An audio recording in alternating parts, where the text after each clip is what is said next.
বাংলাদেশে বহু প্রাচীনকাল থেকে গবাদি পশু পালনের রেওয়াজ রয়েছে।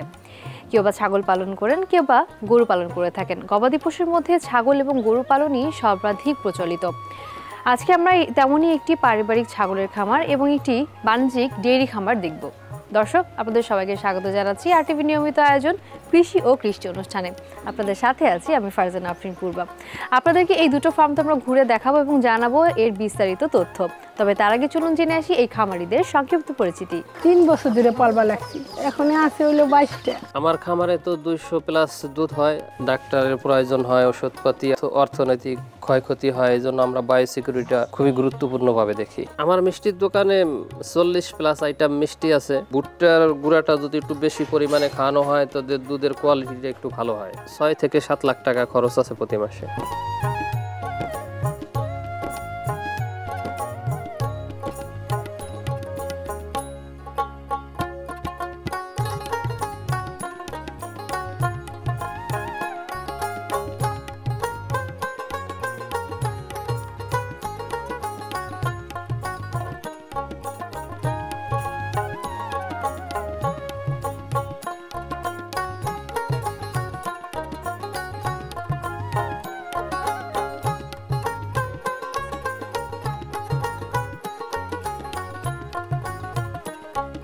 আসসালামু আলাইকুম আপা, কেমন আছেন? ওয়ালাইকুম আসসালাম আপা, আমি ভালো আছি। আপনি কেমন আছেন? জি ভালো আছি। আপনার নাম কি? আমার নাম তুলি বেগম। আচ্ছা তুলি আপা, পিছনে যে ছাগল দেখতে পাচ্ছি সব তো আপনার নিশ্চয়ই। কতগুলো ছাগল আছে? এখন আছে হইলো 22টা। 22টা। এই ছাগল পালনের সাথে নিজেকে যুক্ত করেছেন কত বছর, মানে কত বছর ধরে পালছেন? 3 বছর ধরে পালবা লাগছি। 3 বছর। এর আগে কি করতেন? অন্য কোনো কিছু পালন করতেন? গরু পালতাম, ছাগল, হাঁস, মুরগি এখনো আছে। এখনো ওর পাশাপাশি সবই পালি। গরু আছে, হাঁস আছে, মুরগি আছে। এই শুরু যে 3 বছর আগে যখন আপনি ছাগল পালন শুরু করলেন, কয়টা ছাগল দিয়ে শুরু করেছিলেন প্রথমে 2টা। 2টা। তো 2টা থেকে এখন হলো 22টা। মানে এর মধ্যে কি আরো বিক্রি করেছেন? হ্যাঁ, আমি বিক্রি করছি। আচ্ছা, তো কেমন লাগে ছাগল পালন করতে? আমি তো দেখলাম যে আশেপাশে সবাই দেখতে আসে আপনাকে, আপনার ছাগল দেখতে আসে। ছাগল পালা তো ভালোই লাগে। ছাগল তো আমার তো দেখে আরো পালে, ভাইসে আরো পালে, আমি পালি, বোঝেন না? সবাই পালবার চেষ্টা করে, সবাই এটা লাভবান বেশি, বুঝছে? এই জন্য পালে সবাই।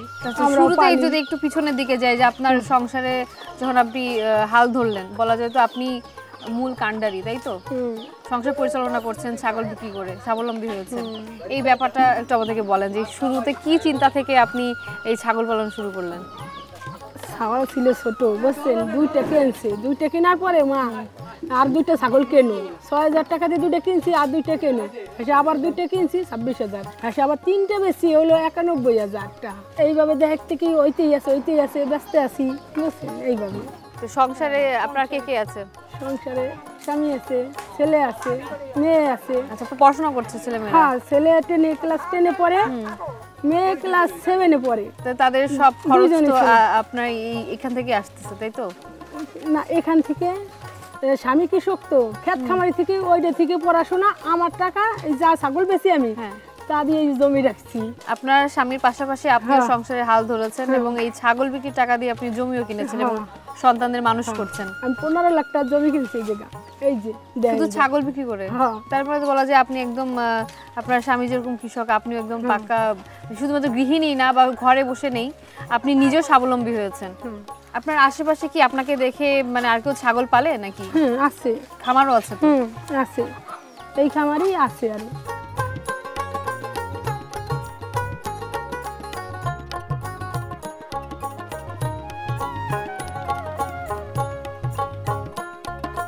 আসসালামু আলাইকুম ভাইয়া, কেমন আছেন? ওয়ালাইকুম আসসালাম, আলহামদুলিল্লাহ ভালো আছি। আচ্ছা ভাইয়ের পরিচয়টা একটু শুনবো। আমার নাম ওবায়দুর রহমান। আপনি কি শুধু এই ডেইরি ফার্মিং করছেন নাকি পাশাপাশি অন্য কোনো বিজনেস আছে? হ্যাঁ, আমি পাশাপাশি আমার আরেকটা বিজনেস আছে, মিষ্টির ব্যবসা। আচ্ছা, যেহেতু এখান থেকে আপনার ডেইরি প্রোডাক্ট আসে, তাই তো? জি জি। তো কতদিন হলো এই ফার্মটা শুরু করেছেন? অলরেডি 3 বছর পার হয়ে গেছে আমার ফার্মে। শুরুতে কোন ভাবনা থেকে আসলে ডেইরি ফার্ম করা আপনার? আমি তো মূলত একজন প্রবাসী ছিলাম। আচ্ছা। প্রবাসী দীর্ঘদিন থাকার পরে চিন্তা করলাম যে দেশে যে একটা কিছু তো করার দরকার আমার। ওইখান থেকে একটা চিন্তা ভাবনা আসলো যে আমি একটা ফার্ম করবো দেশে, যে ওখান থেকে আর কি। আচ্ছা, তো এরপরে কি কোনো ট্রেনিং নিয়ে শুরু করেছিলেন নাকি আমি দেখে শুনে বা আলাদা অভিজ্ঞতা ছিল আপনার? আমি মূলত ট্রেনিং নেই এখনো, কিন্তু নেওয়ার চিন্তা ভাবনা আছে। ওইভাবে আস্তে আস্তে শুরু করছি, ও হয়ে গেছে। আবার আমার যে রাখাল আছে ওরা মোটামুটি পারদর্শী আর কি, আচ্ছা, ওদের কাছ থেকে আপনার পরামর্শ নেওয়া ওদের হয়। থেকে আমি মোটামুটি এখন ভালোই। তাও শুরুতে বুঝতে পারি। আপনি আসলে কতটা গরু দিয়ে শুরু করেছিলেন? শুরুতে আমি 4টা গরু দিয়ে শুরু করছিলাম। আচ্ছা, তারপরে আস্তে আস্তে এখন কতগুলো আছে? এখন আলহামদুলিল্লাহ 30 প্লাস আছে। কেমন সাড়া পাচ্ছেন? আলহামদুলিল্লাহ ভালোই, খারাপ না। 4টা গরু দিয়ে শুরু করেছিলেন বললেন, কোন জাতের গরু ছিল? আমার ফ্রিজিয়ান ক্রস। 4টাই কি ফ্রিজিয়ান ক্রস ছিল? 4টাই। আচ্ছা, আর এখন হচ্ছে 30 প্লাস বললেন। জি। তাহলে 30টা গরু থেকে আপনার কত লিটার দুধ উৎপাদন হয় প্রতিনিয়ত? প্রতিনিয়ত 200 প্লাস, 200 লিটার প্লাস প্রতিদিন জি। এখান থেকে যাচ্ছে। জি তার মধ্যে বলা যায় আপনি সফলতার দিকে আগাচ্ছেন। জি আলহামদুলিল্লাহ। মানে ট্রেনিং ছাড়াও যে আপনার আশেপাশ থেকে আপনি পরামর্শ নিয়ে বা যেটা বললেন রাখাল আপনাকে সাহায্যও করছে, জি তো এটা দিয়ে তো ভালোই চলছে। জি আলহামদুলিল্লাহ। আচ্ছা, আপনার সাথে আরো এই বিষয়ে কথা বলবো, যেহেতু আপনি ডেইরি ফার্ম থেকে এই পণ্য ডেইরি প্রোডাক্ট উৎপাদন করছেন, সেগুলো নিয়ে আমাদের জানার আছে। তবে বিরতির পর আরটিভি নিয়মিত আয়োজন কৃষি ও কৃষি অনুষ্ঠান থেকে এই পর্যায়ে নিয়ে নিচ্ছি ছোট্ট একটি বিরতি। বিরতির পর আবার আমরা আমাদের অনুষ্ঠানে ফিরছি।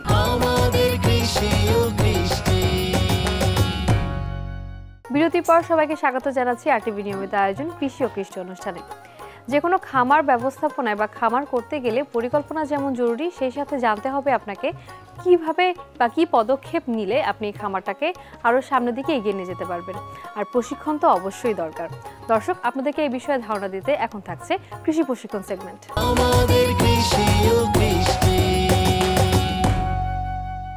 ভাই, আপনি যখন যে ঠিক করলেন, পরিকল্পনা করলেন যে একটা খামার দিবেন, তো তার পরবর্তীতে যে খামার ব্যবস্থাপনাটা যদি একটু জানতে চাই আপনার কাছে, যে আপনি কিভাবে আপনার এই খামারের ব্যবস্থাপনাটা পরিচালনা করছেন?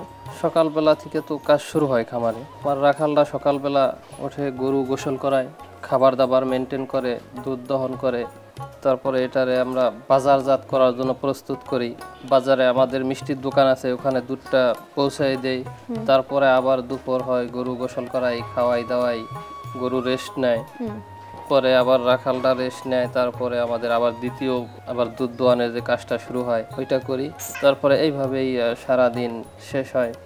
সন্ধ্যার সময় আমাদের যে ক্লিনারের যে কাজটা আছে, আমার ফ্লোরটা সুন্দর করে পরিষ্কার করে ওরা রাখে, যাতে আমাদের গরুগুলা ম্যাস্টাইটিস না আসে, সুরক্ষিত থাকে, আমাদের গরু রোগবালাই যাতে কম হয়, এই জন্য পরিষ্কার পরিচ্ছন্নর দিকে একটু নজর দেই। আচ্ছা, এবং আরেকটা জিনিস দেখলাম, আপনার খামার কিন্তু বেশ পরিষ্কার পরিচ্ছন্ন, যেটা বললেন যে সবসময় নয় সার্বক্ষণিক লোক থাকে, তারা পরিষ্কার পরিচ্ছন্ন করছে। এছাড়া আরো একটা ব্যাপার আছে, বায়োসিকিউরিটিটা। এই খামারের জন্য বায়োসিকিউরিটিটা মেনটেন করা কতটুকু জরুরি? অবশ্যই গুরুত্বপূর্ণ বায়োসিকিউরিটি, নইলে খামারে বিভিন্ন ধরনের রোগ হলে আমাদের ক্ষতি হয়, ডাক্তারের প্রয়োজন হয়, ওষুধপাতি, অর্থনৈতিক ক্ষয়ক্ষতি হয়। এই জন্য আমরা বায়োসিকিউরিটিটা খুবই গুরুত্বপূর্ণভাবে দেখি। আচ্ছা, ওদের তো রোগ বালাইও হয়ে থাকে গরুর ক্ষেত্রে, তো সেক্ষেত্রে এটা প্রতিষেধক হিসেবে কি দিচ্ছেন? বা আমরা ভ্যাকসিনের ব্যাপারটা খুব গুরুত্ব সহকারে দেখি। সময় শেষ হওয়ার আগে আবার ভ্যাকসিন করে দিতেছি। যেরকম খোরা রোগের ভ্যাকসিনটা গরুর জন্য অতি জরুরি, এটা আমরা 6 মাস অন্তর অন্তর করি। আবার লাম্পি আছে, তরকা, বাদলা, এই ভ্যাকসিনগুলো আমরা নিয়মিত কন্টিনিউ করতেছি আর কি। আচ্ছা, কতদিন পর পর আপনারা ভ্যাকসিনেশনটা করছেন? 6 মাস পর পরে। পশু ডক্টর আসে কিনা বা সরকারিভাবে কোনো ধরনের কোনো লোক আসে কিনা এখানে? মোটামুটি আমাদের রাখালও মোটামুটি অভিজ্ঞ, আমিও মোটামুটি আলহামদুলিল্লাহ বুঝি কোন সময় কি হইলে কোন রোগের লক্ষণগুলা বুঝে আমরা নিজেরাই ট্রিটমেন্ট করি। এবং আরেকটা জিনিস দেখলাম, যেটা যে সবগুলো গরুর স্বাস্থ্য কিন্তু খুবই ভালো মাশাআল্লাহ। তো ওদের এই স্বাস্থ্য সুরক্ষার জন্য বা ওরা যাতে হেলদি থাকে, সেটার জন্য আপনি কি ধরনের খাবার দিচ্ছেন ওদেরকে? আমরা দানাদার খাবার খাওয়াইতেছি, যেরকম গমের ভুসি, ভুট্টার গুঁড়া, মসুরের ভুসি, তারপরে আছে আপনার খেসারির ভুসি, এরকম 10 পদের ভুসি মিক্স করে আমরা 10 কেজি যে গরুটায় দুধ দেই, ওইটা মোটামুটি 10 কেজি দানাদার খাবার দেই। পাশাপাশি কাঁচা ঘাসের ব্যবস্থা আছে, নিপিয়ার। আমার 5 বিঘা জমিতে ঘাস লাগানো আছে। আচ্ছা, তার মানে আপনার তো খরচটা একটু কমে গেছে, যেহেতু ঘাসটা আপনি নিজে উৎপাদন করছেন। জি জি, আমার খরচটা একটু কমে গেছে। কতবার খাবার দিতে হয় ওদেরকে? আমরা 2 বেলা খাবার মেনটেন করি, সকালে প্লাস দুপুরে। যেহেতু আপনার মেইন প্রোডাক্ট হচ্ছে ডেইরি, মানে হচ্ছে দুধ যেটা, তো এটার হচ্ছে আপনি কোয়ালিটিটা নিশ্চিত করেন কিভাবে? এটা দুধের কোয়ালিটিটা নিশ্চিত করার আমার নিজস্ব যে মিষ্টির দোকানটা আছে, ওখানে আমাদের যে কারিগর আছে, ওরা এটার ছানা কাটলেই তো আমাদের কোয়ালিটিটা বোঝা যায় যে আমাদের দুধের মানটা কত ভালো মন্দ।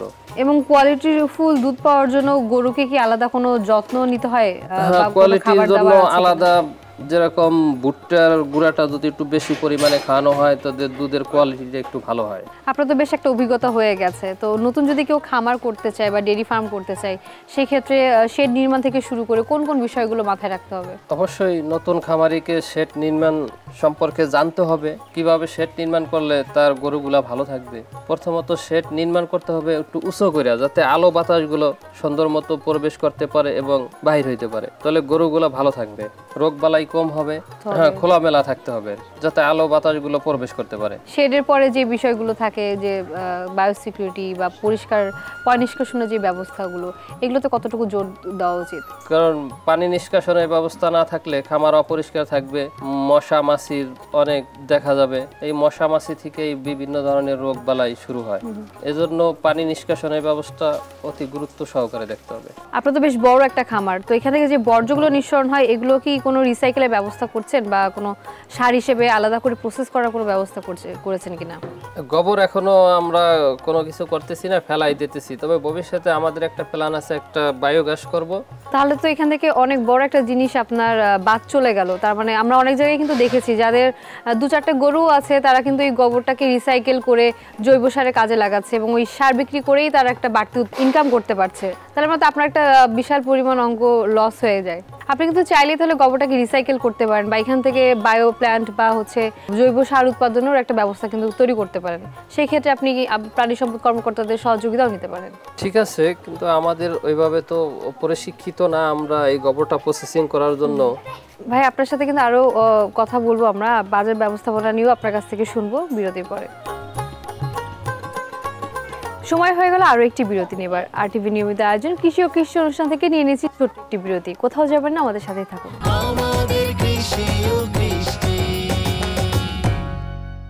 বিরতির পর সবাইকে আরো একবার স্বাগত জানাচ্ছি RTV নিয়মিত আয়োজন কৃষি ও কৃষি অনুষ্ঠানে। দর্শক, আপনাদের জন্য এখন থাকছে কৃষি বাজার সেগমেন্ট।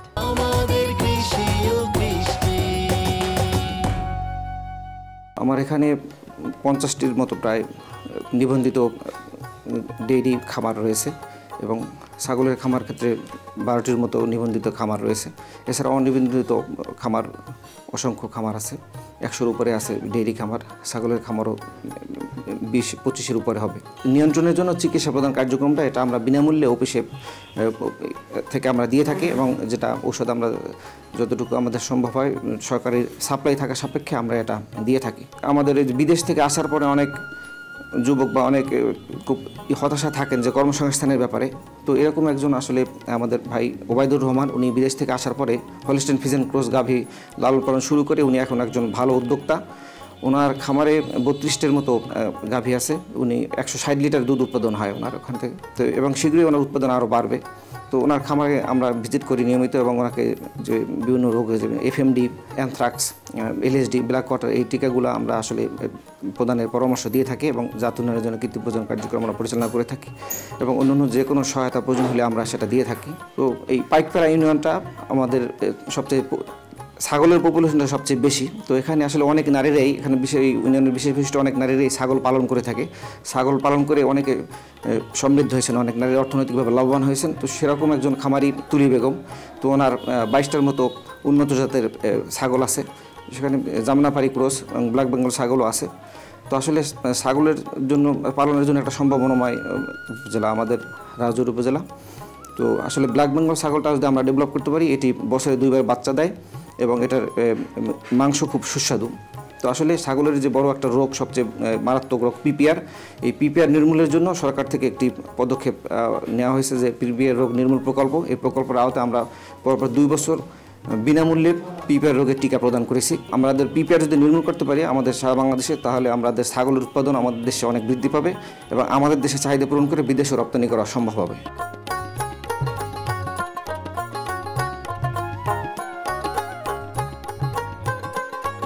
যখন শুরু করেছিলেন এই ডেইরি খামারটা, নিশ্চয়ই বাজার ব্যবস্থাপনা নিয়েও চিন্তা করেছেন। বাজার ব্যবস্থা নিয়ে অবশ্যই চিন্তা করেছি। আমার খামারে তো 200 প্লাস দুধ হয়। আমার এই দুধটা বাজারে বিক্রি করায় বিশাল একটা প্রবলেম হয়ে যাচ্ছিল। তখন আমি চিন্তা করলাম যে এই দুধটা দিয়ে আমি নিজেই পণ্য বানাইয়ে বিক্রি করব। তখন থেকে ওই আমার মিষ্টি দোকান দেওয়ার একটা উদ্দেশ্য।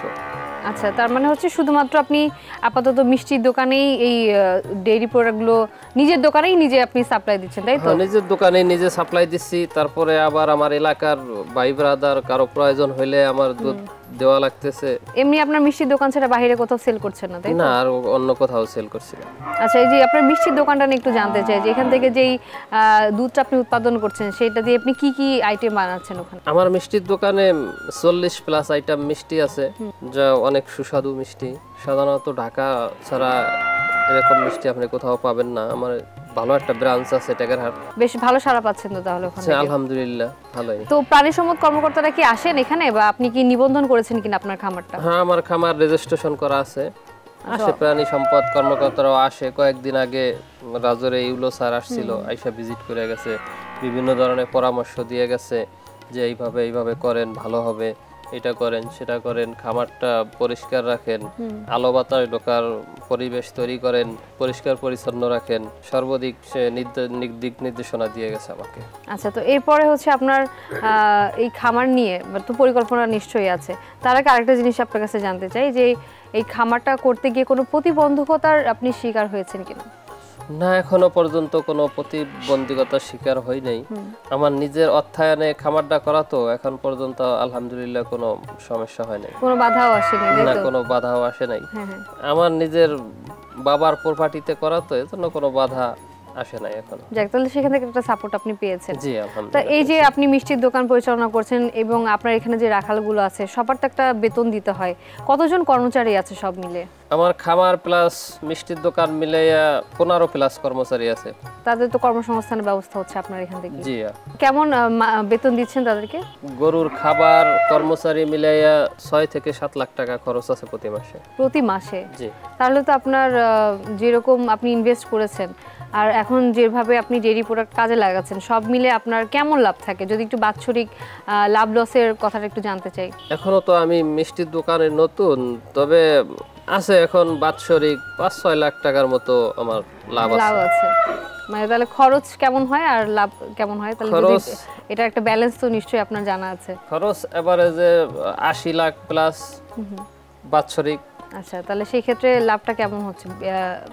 সমান সমান নাকি কম হচ্ছে? না, লাভটা ভালোই হচ্ছে আর কি। টাকা, এবং আপনি এখান থেকে 6 লাখ টাকা আপনার লাভ থাকছে। জি। তার মানে তো প্রায় 86 থেকে 87 লাখ টাকা আপনার বেচা কেনাই হচ্ছে। যে 80 থেকে 90-র ভিতরে বেচা কেনা হচ্ছে আমার। ভাই, আপনি তো বেশ অনেক বছর প্রবাসে ছিলেন, তারপরে দেশে ফিরে এসে যে ডেইরি ফার্ম করেছেন, তো প্রবাস জীবন কি আসলে সহজ, নাকি এই যে এখন আপনি নিজে এখানে নিজের অর্থায়নে ডেইরি ফার্ম করেছেন এবং এখান থেকে মানুষের কর্মসংস্থানের ব্যবস্থা করতে পারছেন, মানে এই বিষয়টা সহজ? প্রবাস জীবন অতি কষ্টের। যারা প্রবাসে গেছে তারাই ব্যাপারটা অনুধাবন করতে পারবে। ফ্যামিলি রাইখা বিদেশে যেয়ে কাজকর্ম করে টাকা পাঠানটা বিশাল কষ্টের। মানুষ খাইয়া না খাইয়া দেশে টাকা পাঠায়। দেশে থাইকে যদি কম ইনকামও থাকে তাও দেশে অনেক শান্তি। আমি তো প্রবাসে দীর্ঘদিন ছিলাম, মালয়েশিয়াতে ব্যবসা করছি। আমার মাসে আলহামদুলিল্লাহ ভালো ইনকাম ছিল, মাসে 3-4 লাখ টাকা ইনকাম করছি। তারপরও প্রবাস আমি ছেড়ে দিয়েছি কারণ সুখের অভাব। ওই জায়গা আত্মীয় স্বজন, পাড়া প্রতিবেশী এগুলা সাইরা বিদেশে থাকা খুবই কষ্টের। তাই দেশে আইসা চিন্তা ভাবনা করলাম একটা ব্যবসা করি, ইনকাম কম হইলেও আল্লাহর রহমতে ভালো থাকতে পারবো। এই চিন্তাধারা থেকেই এই ফার্মের উৎপত্তি আছে। এই যে প্রবাসে ছিলেন, প্রবাস থেকে আসার পর এখানে আপনি ডেইরি ফার্ম করেছেন, একটা পরিকল্পনা নিয়েই তো নিশ্চয়ই শুরু করেছিলেন। জি। আপনার ভবিষ্যৎ পরিকল্পনাটা কি? আমার ভবিষ্যৎ পরিকল্পনা হচ্ছে আমার এই ফার্মটা আরো ডেভেলপ করা। মিনিমাম 100 গাভী করার চিন্তা ভাবনা আমার। এখান থেকে পার ডে 500-1000 লিটার দুধ যেভাবে বের করা যায় এরকম চিন্তা ভাবনা, যে এই দুধগুলো আমি ঢাকা শহরে সাপ্লাই দিতে পারি ভবিষ্যতে, এরকম প্ল্যানিং, যাতে আমার এই খামারে আরো মানুষ কর্মসংযোগ করতে পারে, মানুষের ফ্যামিলি চালাইতে পারে, এরকম চিন্তা ভাবনা। আপনার জন্য শুভকামনা থাকলো এবং আপনার ডেইরি ফার্মের জন্য শুভকামনা রইল। ভালো থাকবেন। আলহামদুলিল্লাহ।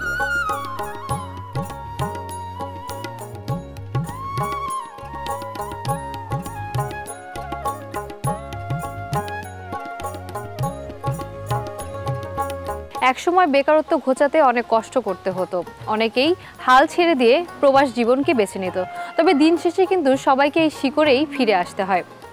দর্শক, আপনারা যারা সফল কৃষক বা খামারি আছেন, আপনাদের সফলতার গল্প যদি RTVর পর্দায় তুলে ধরতে চান, তাহলে আমাদের সাথে যোগাযোগ করতে পারেন এই নাম্বারে 018781840777। আমি ফারজানা আফরিন পূর্বা আজকের মতো বিদায় নিচ্ছি RTV নিয়মিত আয়োজন কৃষি ও কৃষি অনুষ্ঠান থেকে। দেখা হবে নতুন কোনো সফলতার গল্প নিয়ে। সে পর্যন্ত সবাই ভালো থাকবেন, সুস্থ থাকবেন। আল্লাহ হাফেজ।